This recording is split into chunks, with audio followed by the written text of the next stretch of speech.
빌립보서 1장 20절부터 30절 우리 교독을 한번 해보겠습니다.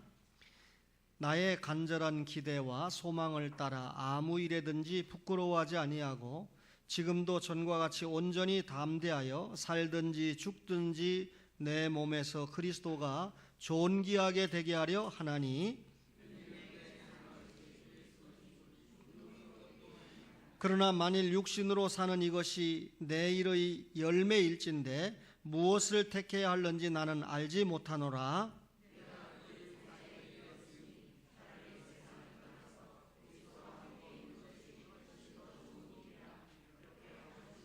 내가 육신으로 있는 것이 너희를 위하여 더 유익하리라.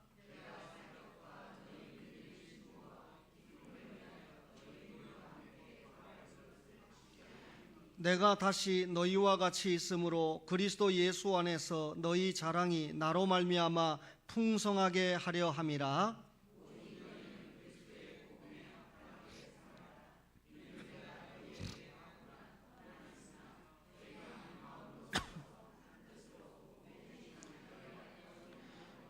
무슨 일에든지 대적하는 자들 때문에 두려워하지 아니하는 이 일을 듣고자 함이라. 이것이 그들에게는 멸망의 증거요 너희에게는 구원의 증거니 이는 하나님께로부터 난 것이라.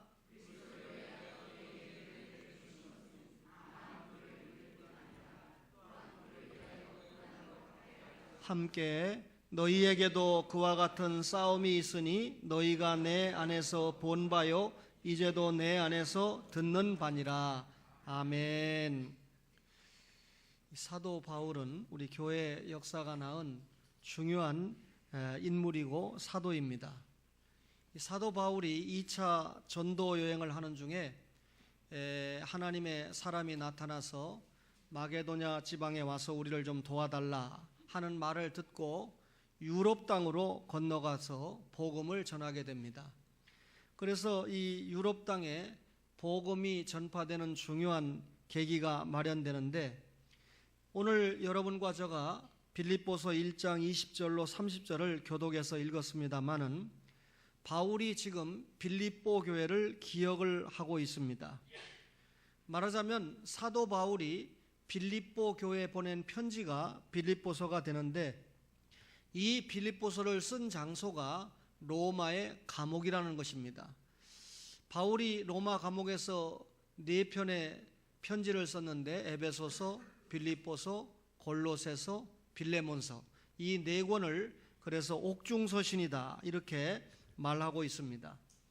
이 빌립보 이 서를 이해하기 위해서 빌립보 교회가 어떻게 시작이 됐고 어떤 문제가 있었는지 잠시 살펴보려고 합니다. 빌립보 교회는 루디아라고 하는 여성도의 집에서 시작이 됐는데, 조금 전에 말씀드린 대로 바울이 유럽의 첫 지경인 빌립보에 도착을 하게 됐습니다. 그곳에서 문밖 강가에서 복음을 전하게 되는데, 그때 만난 여인이 루디아라고 하는 여자죠.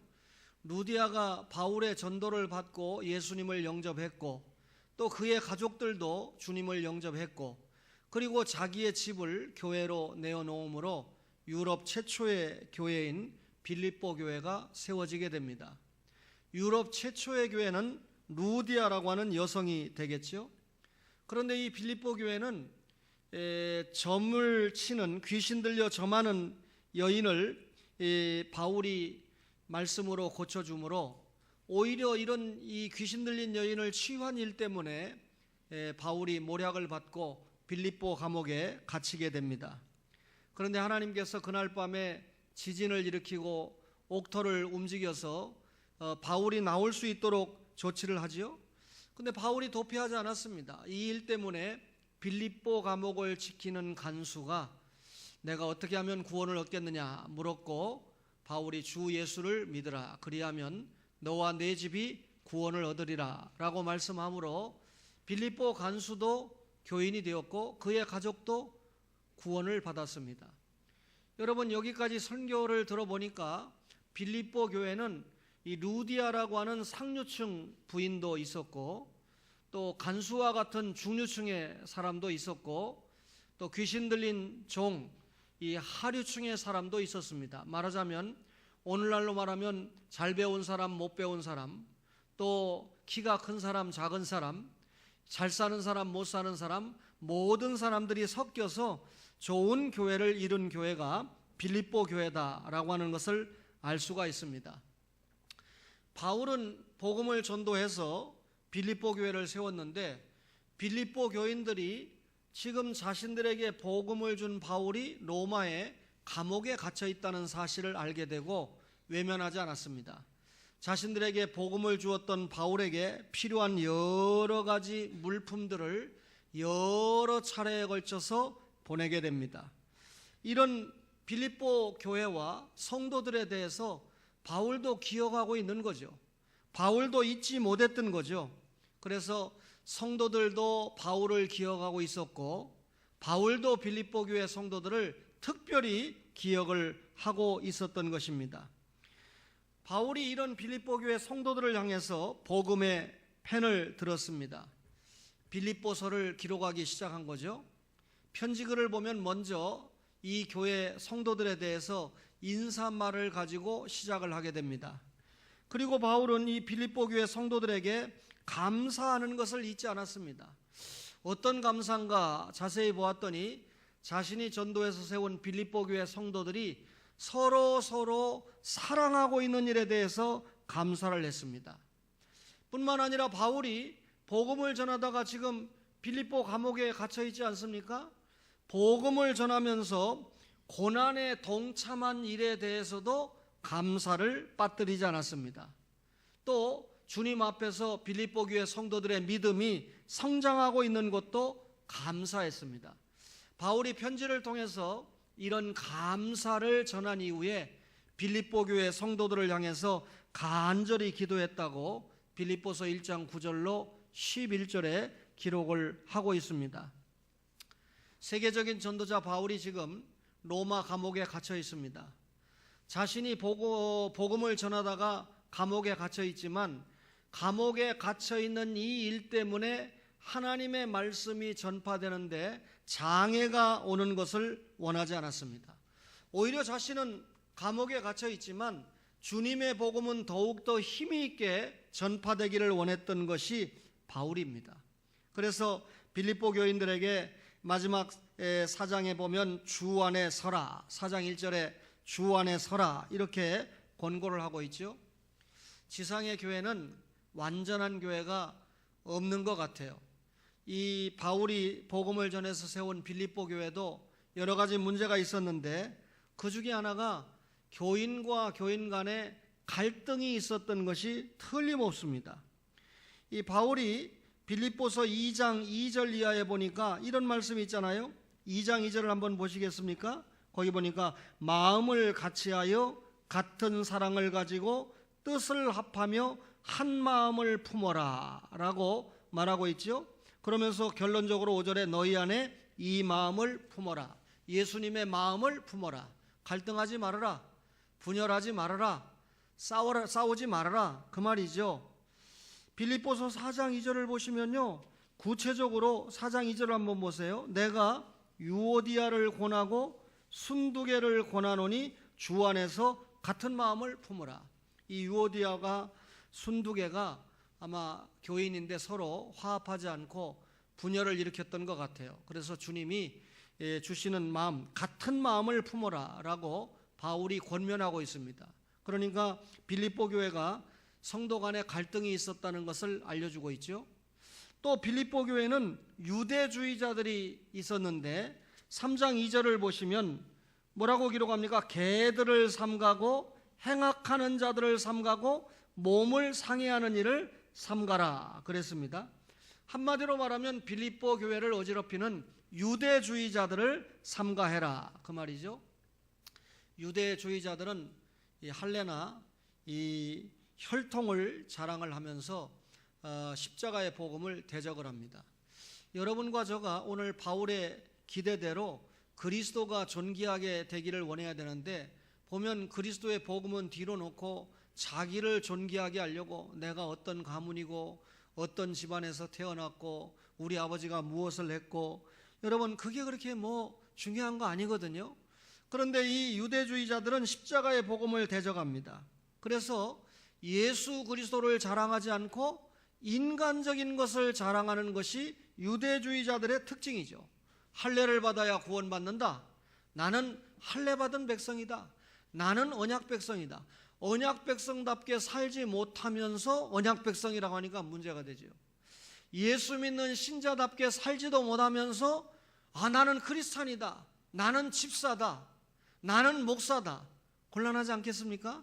목사답게 살고 목사라고 그래야 힘이 있고, 장로답게 살고 장로라고 해야 힘이 있는 거 아니겠습니까?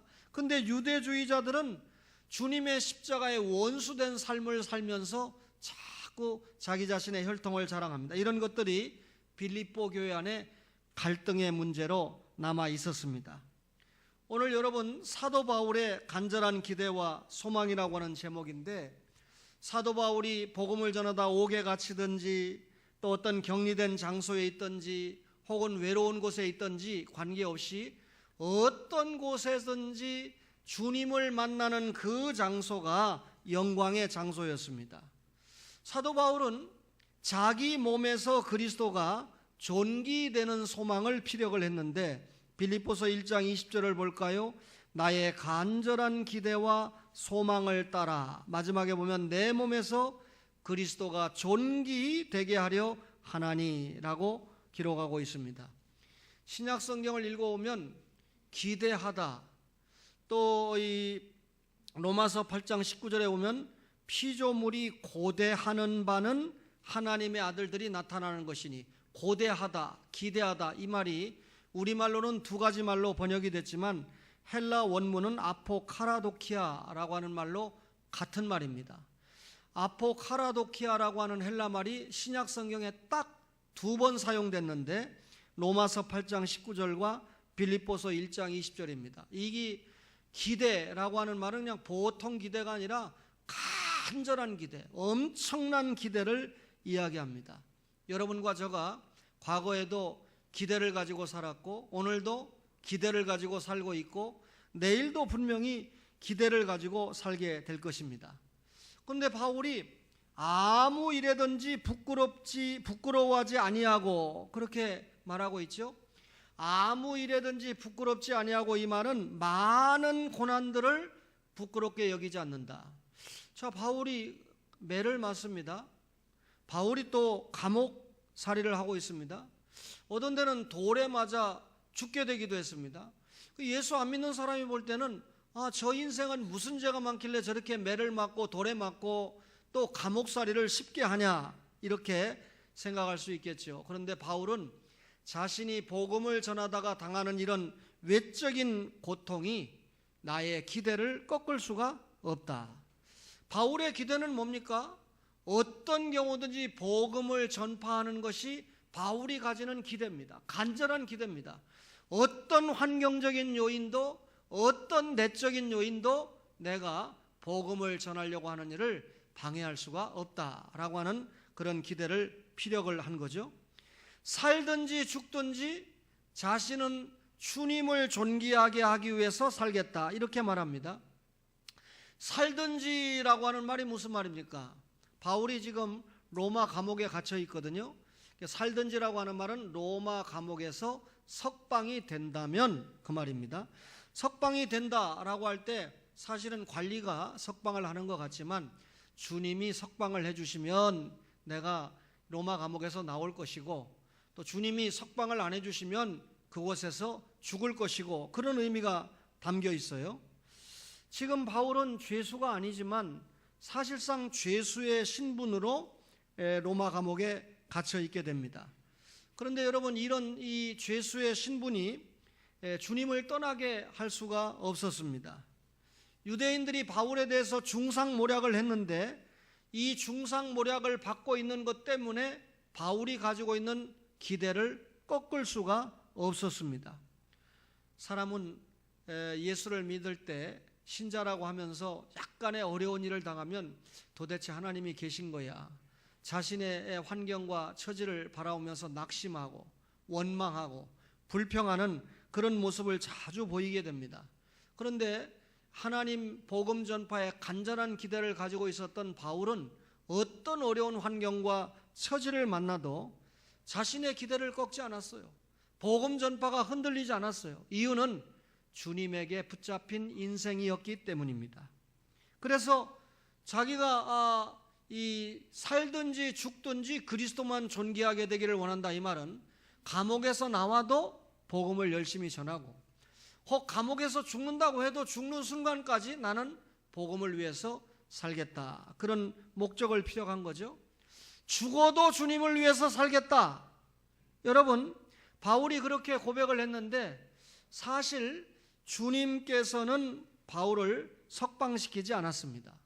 말하자면 바울이 예상한 대로 로마 감옥에서 나오지 못했는데, 여러분, AD 54년부터 68년까지 14년 동안 로마의 황제 노릇을 한 성경에 나오는 5번째 황제가 네로 황제인데, 네로 황제가 예수 믿는 기독교 신자들을 얼마나 핍박했는지 모릅니다. 로마에 화재가 일어난 일을 기독교 신자들이 불을 질러서 로마에 대화재가 일어났다라고 뒤집어 씌워서 기독교 신자들을 죽이고 때리고 하는 일에 엄청난 투자를 했던 사람이 네로인데, 이때 예수님의 수제자인 베드로도 순교를 하고 또 바울 사도도 순교를 당하게 됩니다.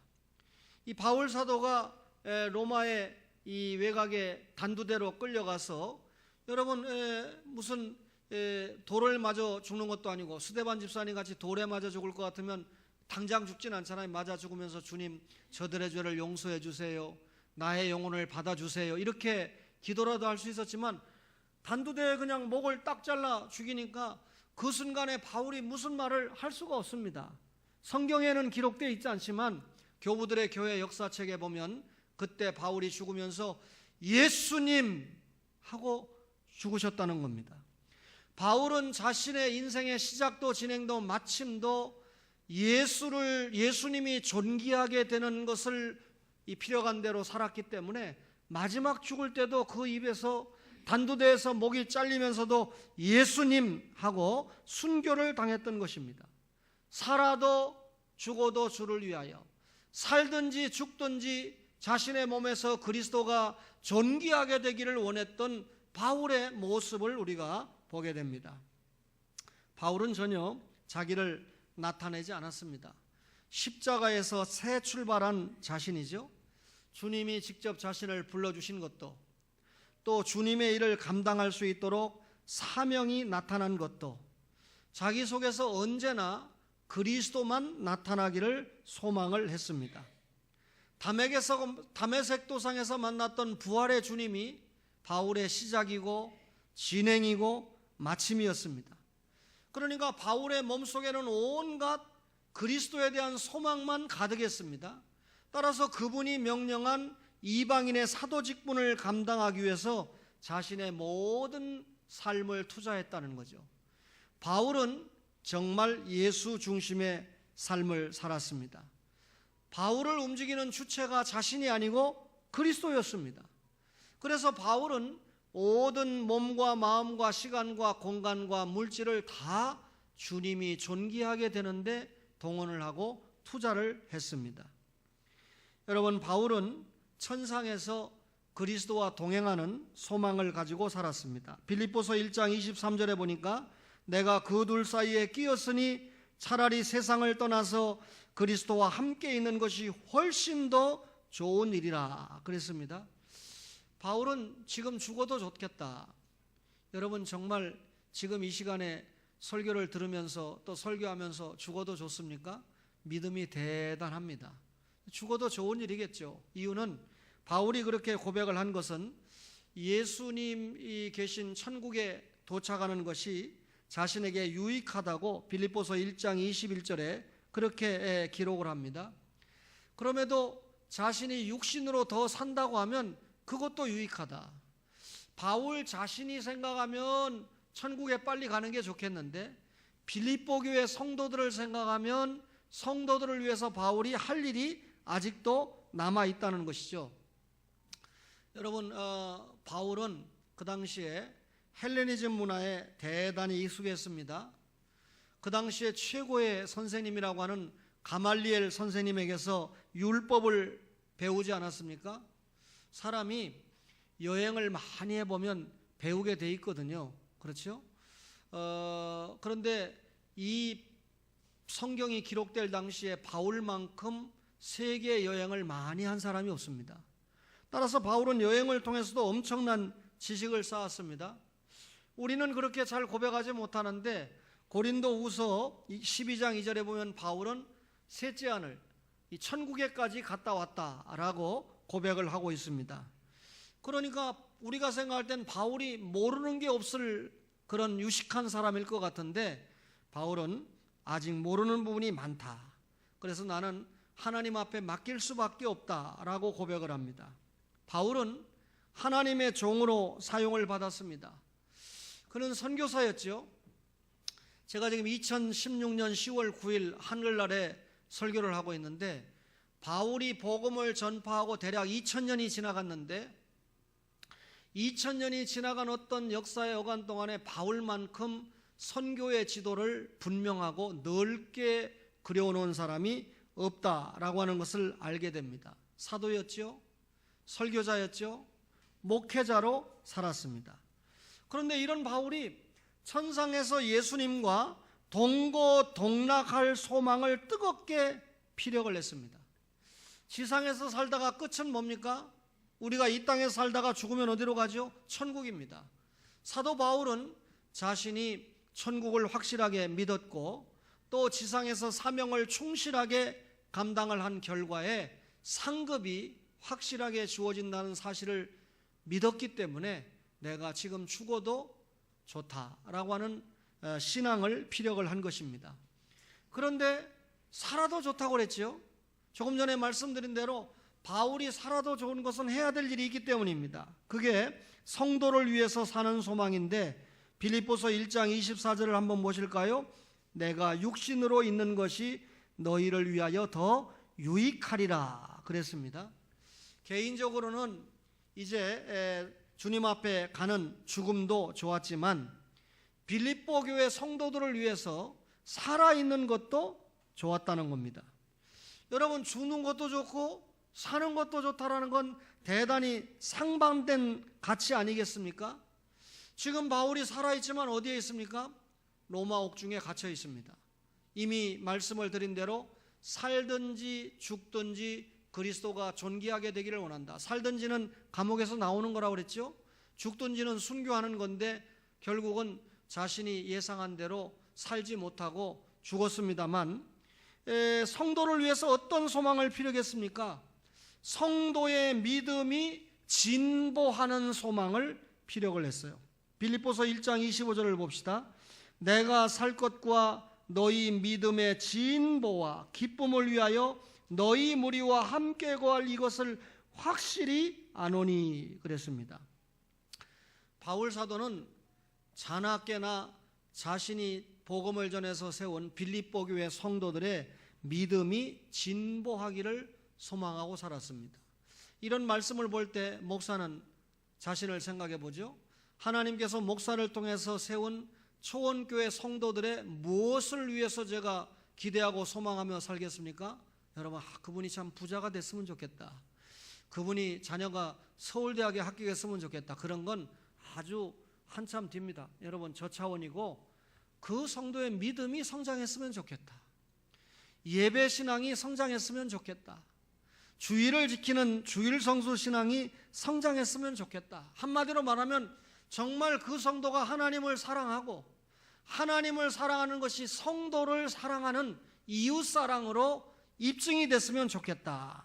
여러분, 바울은 지금 옥중에서 고난을 씹을 겨를이 없습니다. 오직 성도들의 믿음이 성장하기를 열망했습니다. 말하자면 바울이 철저하게 목회자였다 그 말이죠. 목회자는 성도 신앙이 진보하는 것을 기쁨으로 삼고 있습니다. 전도 생활의 진보, 예배 생활의 진보, 기도 생활의 진보, 거룩한 삶, 성화 생활의 진보, 이것이 이 필립보 교회 성도를 생각하는 바울 존재의 의의입니다. 여러분을 생각하는 목사와 장로의 삶의 존재 의의가 되겠죠. 성도의 믿음이 또 진보하는 것이 바울이 살기를 원했던 소망이다, 그 말입니다. 그러면서도 바울은 성도 자신에게 기쁨이 되는 소망이 되기를 원했어요. 빌립보서 1장 25절에 보니까 내가 살 것과 너희 믿음의 진보와 뭘 위하여? 기쁨을 위하여. 여러분, 바울은 성도들이 자신을 위해서 희생 봉사하는 것이 너무 만족했습니다. 지금 감옥에 갇혔으니까 아무것도 못하잖아요. 그런데 여러 교회를 세웠는데 특별히 빌립보 교회 성도들이 감옥에 갇힌 자기를 위하여 여러 차례 헌금을 하고 필요한 물품을 또 에바브로 디도편을 통해서 보내주고 이것을 기억하고 있지 않습니까? 이런 빌립보 교회 성도들을 생각하면서 내가 성도들에게 기쁨이 되었으면 좋겠다. 성도들에게 누가 되는 그런 목자가 돼서는 안 되겠다. 바울은 대접받기를 좋아하는 목자상을 철저하게 꺼려했습니다. 성도들에게 신뢰를 주고 포근한 목자가 되기를 원했습니다. 말하자면 자신이 살아있는 것 자체가 빌립보 교인들에게 기쁨과 행복이 되는 그런 목자가 되기를 원했다, 그 말이죠. 성도에게 기쁨이 되는 소망입니다. 바울은 성도를 자랑하는 소망을 가지기를 원했어요. 빌립보서 1장 26절에 보니까 내가 다시 너희와 같이 있으므로 그리스도 예수 안에서 너희 자랑이 나로 말미암아 풍성하게 하려 함이라 그랬습니다. 바울이 성도를 자랑하고 싶은 소망이 폭발했습니다. 우리 교회에서 국무총리가 나왔습니다. 국무총리는 신반포교회를 다닙니다. 신반포교회 김성복 목사님이 우리 교회는 국무총리가 나옵니다. 이렇게 자랑하겠어요? 여러분, 그거는 자랑거리가 안 되죠. 혹 국무총리가 나오면 우리 교회 국무총리 아무개가 정말 새벽기도를 잘하고 있고 주의를 잘 지키고 있고 11조 생활을 잘하고 있고 말씀을 사모하고 있고, 이게 자랑거리죠. 그렇죠? 목사가 성도를 자랑한다고 할 때는 성도의 믿음을 자랑하는 겁니다. 성도의 믿음을 자랑한다는 건 사실상 믿음은 뭘로 나타내죠? 생활로 나타내는 거죠. 성도의 믿음 생활을 자랑하는 거죠. 믿음 생활을 잘하면서 사업도 잘 되고 여러분 가정이 잘 될 때 그것은 성도에게, 목사에게 자랑거리가 됩니다. 바울 사도에게 자신이 자랑할 수 있는 상위 랭커에 있는 것이 성도들의 믿음이 자랑거리에 앞선 순위에 있었다, 그 말입니다. 어느 권사님이 결혼식을 잘 마치고 저에게 장문의 문자를 보냈어요. 그 중에 일부를 보면 저는 초원에서 목사님 만나서 축복받은 사람이에요. 너무나 감사드려요. 초원의 가족들의 사랑 너무 많이 받아서 어찌 갚을지요. 앞으로 열심히 기도하고 주님의 일을 감당하겠습니다 라고 보냈어요. 본인이 목사에게 이런 문자를 보냈으니까, 감사의 문자를 보냈으니까 일종의 신앙 고백이니까 그 고백대로 살기 위해서 애를 쓰겠죠. 왜냐하면 고백이 이루어져야 실천이 되니까. 그렇죠. 우리가 신앙 고백이 있어야 실천이 되지 않아요? 이런 문자를 보관하고 목사는 기도를 하겠죠. 얼마나 감사합니까? 여러 성도들의 사랑과 목사의 사랑을 생각하면서 주님 앞에 더욱더 충성하겠다. 근데 어제 어떤 성도는 이런 문자도 보냈습니다. 한강에서 자전거와 싸우면서 하도 이상해서 하늘 사진을 찍어보니 예수님 면류관 쓰신 모습과 너무 화나신 모습이 보이네요. 이상하네요. 성경은 전혀 몰라요. 교회를 30년 이상 다녔다고 하는데 물론 우리 교회는 거의 나온 일이 없습니다. 그런데 이런 문자를 보고 하늘의 면류관을 봤습니까? 예수님의 화나신 모습을 봤습니까? 여러분, 예수님이 면류관 쓰신 모습을 성경에서 봐야죠. 예수님이 화가 나신 모습을, 공의의 예수님이니까 성경에서 봐야죠. 왜 자전거 타다가 하늘을 쳐다보고 모습을 봅니까? 그것도 평상시에 신앙생활을 잘 하는 사람이 그러면 뭔가 좀 자기의 감정이 그렇다 이렇게 볼 수 있지만 그 뒤에 모습들을 보면 나에게 그렇습니까? 당신이 정말 특별한 걸 봤으면 이렇게 짝짝꿍 해주기를 바라는데, 만약에 내가 짝짝꿍을 해주면 그분은 30년 동안도 주님을 못 만났는데 앞으로 죽을 때까지도 주님을 못 만날 확률이 크기 때문에 답을 해줄 수가 없습니다. 하도 속이 상해가지고 제가 전도사님들에게 중계를 했어요. 목사가 주일을 준비하면서 기도하고 정말 말씀을 준비하고 해야 되는데 너무 힘이 빠진다. 그랬더니 한 전도사님이 그분을 향한 주님의 모습이네요. 정신 차리기를 주님의 메시지, 정신 차리라는 주님의 메시지인 듯 하네요. 깨달으면 좋겠습니다. 여러분, 목사나 전도사님들이 이런 심정도 가질 수 있다는 겁니다. 그죠? 똑같은 교회에서 똑같은 말씀을 받으며 똑같이 신앙생활하는데 한 성도는 믿음이 불쑥불쑥 자라나서 하나님 앞에 진보를 나타내는데 10년, 20년, 30년 교회 다니고 예수를 믿었다고 하면서도 전혀 주일 성수가 뭔지, 예수님의 십자가 보혈의 사건이 뭔지, 부활의 사건이 뭔지 알지 못하는 그런 성도들을 볼 때 목사나 앞에 있는 지도자들이 얼마나 가슴이 아프겠습니까? 우리가 영접하고 있는 성삼위 하나님의 가슴이 얼마나 찢어지겠습니까? 여러분, 성도를 자랑하는 소망이 바울에게 있었는데 목사도 우리 장로님들도 우리 교회 성도들을 자랑할 수 있는 그런 소망이 계속해서 불타오를 수 있도록 여러분들이 주님 앞에 신앙의 진보, 믿음의 진보를 보이는 은혜가 있기를 간절히 바랍니다. 오늘 거룩한 주일에 사도 바울을 사로잡았던 간절한 소망을 만나보았습니다. 자기 몸에서 누가 존귀하게? 그리스도가 존귀하게 되는 소망. 이 소망을 위해서 자신이 천상에서 주님을 만나 동행하는 소망도 좋지만 지상에서 주님의 일을 감당하면서 사는 소망을 생각을 했습니다. 그러면서 빌립보 교인들에게 뭐라고 부탁하죠? 중요한 말씀 1장 27절 첫 구절만 함께 읽겠습니다. 1장 27절 시작. 오직 너희는 그리스도의 복음에 합당하게 생활하라. 지금까지 쭉 말씀을 전해놓고 결론이 오직 복음에 합당한 생활을 해라. 내가 빌립보 교회에 있든지 없든지, 지도자가 있든지 없든지 함께 하시는 주님을 의지하고 복음에 합당한 생활을 해라. 그러면서 빌립보서 1장 29절에 뭐라고 그럽니까? 그리스도를 위하여 너희에게 은혜를 주신 것은 다만 그를 믿을 뿐 아니라 또한 그를 위하여 뭐라고요? 고난도 받게 하려 하심이라. 어떠한 고난도 기쁨으로 감수해야 된다, 그 말이죠. 사도 바울의 간절한 기대와 소망, 제 아내가 설교를 다 쳐주고는 제목을 좀 바꿨으면 좋겠다 그렇게 권유를 해요. 왜냐하면 사도 바울의 간절한 기대와 소망이니까. 그런데 사도 바울의 간절한 기대와 소망일 것 같으면 여기에 성경 말씀에 기록 안 합니다. 성경 말씀에 사도 바울의 간절한 기대와 소망을 기록했다는 것은 여러분의 기대와 소망, 나의 간절한 기대와 소망이 곧 사도 바울이 고백한 기대와 소망이어야 된다라고 하는 것을 설명하는 거죠.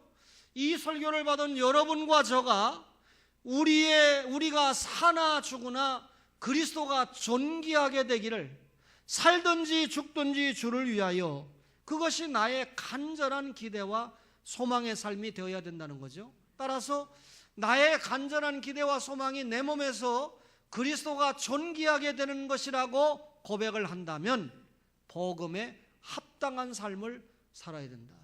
부모를 공경하지 않으면서 그리스도가 존귀하게 되기를 소망할 수 있나요? 주의를 지키지 않으면서 그리스도가 존귀하게 되기를 소망할 수 있나요? 천륜과 일륜을 다하면서 신앙 고백이 결단이 이루어져야 됩니다. 오늘 말씀을 받은 초원의 모든 가족들이 여러분과 저가 하나가 되어서 살든지 죽든지 내 몸에서 그리스도가 존귀되는 그런 소망 중에 복음에 합당한 생활을 하는 초원의 모든 가족들이 되시기를 주님의 이름으로 간절히 바랍니다.